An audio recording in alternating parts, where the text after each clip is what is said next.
Some love, break some energy for my guy, Mr. David Johnston.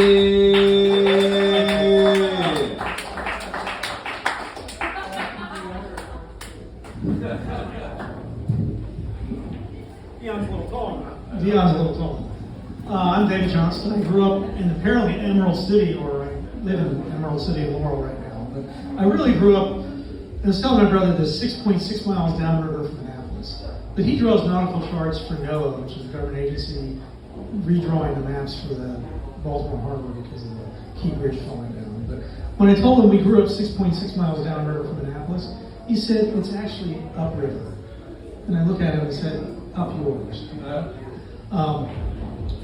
But the first time I ever did comedy was actually here at Nottingham, about 6 months ago.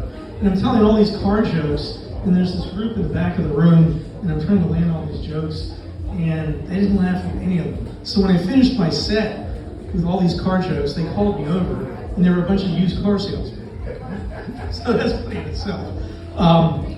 And after that, I went out to Hollywood for the first ever comedy fantasy camp, and Jay Leno was part of the faculty.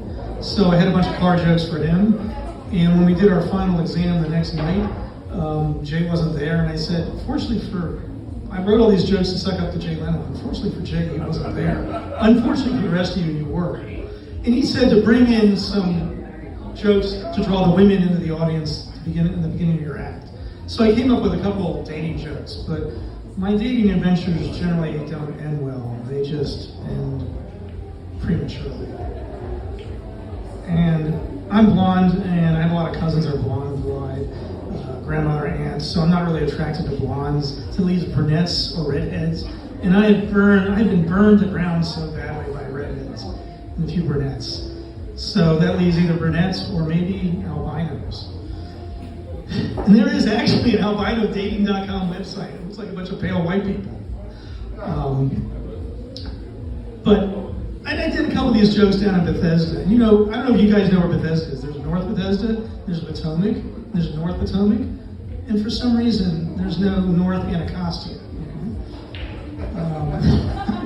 Yes, you guys get that. And I actually work downtown, and I didn't want to pay for expensive parking, so like a fool, I drive all the way to the Anacostia subway station, okay? Park my car far away from the doors, and it's too far away, let me park it right up at the top of the elevator shaft on the top deck. So when I get back from work, my Volkswagen GTI has been vandalized. It's no longer a GTI, it's just a G.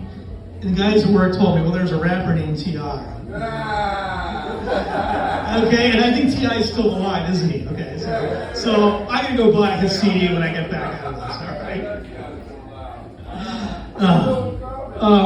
So my father used to teach public speaking. That's how he worked his way through law school.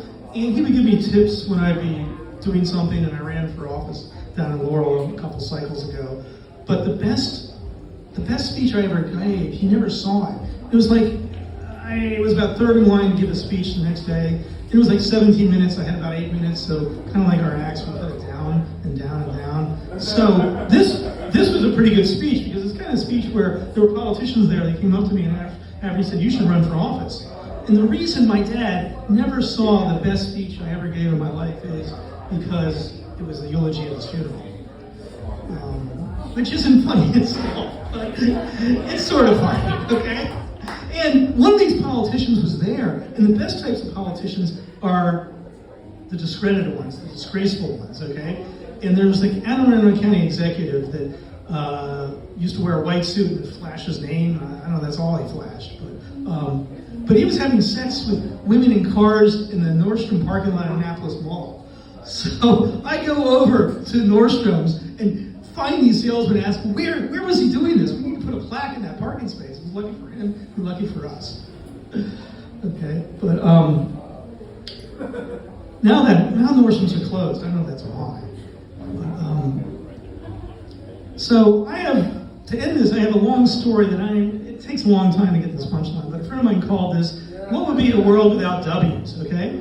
Well, Bill Clinton, not George Clinton. Bill Clinton was president for 8 years. When he was leaving office and George W. Bush was coming in, the White House staff removed all the W's from the keyboards, okay? And so there were no W's. So, and I'm going to tie this into my story about the first time I learned how to drive a manual transmission car, friends of mine and I were splitting a pitcher of margaritas. So I'm taking this police auction car with a green trunk lid on a yellow car being held together with coat hangers, okay? So, and like, I was a little loosened up so I wouldn't stall the car out, and we're going from Prince George's County over to Montgomery County and Aspen Hill for a party, a work party, okay? And so my friend keeps yelling at me, and I wasn't listening to him. There's a sobriety checkpoint. There's a sobriety checkpoint ahead. So we get to the sobriety checkpoint, and I stall it out, and the police had me get out of the car. I walked around, and he was just looking at the coat hanger hanging on the car, and he was worried about the registration. And the registration, for real, was back either in my office or the house. And all I had was a orange piece of paper from the DC government. And I'm just yelling at him, call it in, call it in. And what saved me was some idiot running the sobriety checkpoint. But when you're doing the sobriety checkpoint, they have you do the alphabet. And I went through the alphabet, and the police officer said, what about W's? I said, what about them? So that is what a world without W's would be like. All right, you've been a good audience. Thank you very much.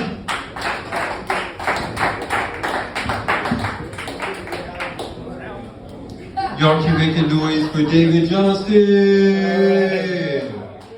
This is David's actually first